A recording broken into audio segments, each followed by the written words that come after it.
Welcome to my channel Watch and Learn. So viewers, in this video we are going to discuss about applications of conduction of heat.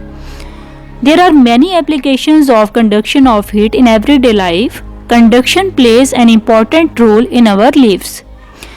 Cooking utensils, electric kettle, iron, soldering iron, etc. are made of metals to conduct heat quickly.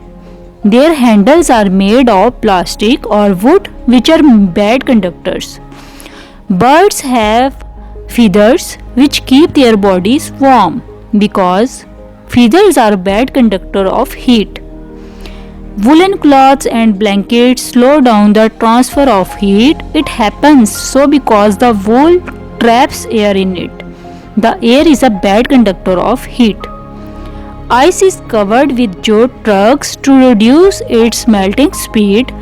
Jute is a bad conductor of heat. An insulating material is filled between the double walls of refrigerator. It reduces the transfer of heat across the walls of the refrigerator. Double pane windows are used in buildings to slow the transfer of heat. Air between the two layers of glass act as an insulator.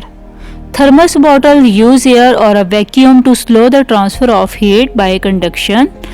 So I hope so you understood this simple concept about the application of conduction of heat. For more informative and latest video, kindly subscribe my channel and stay connected with me.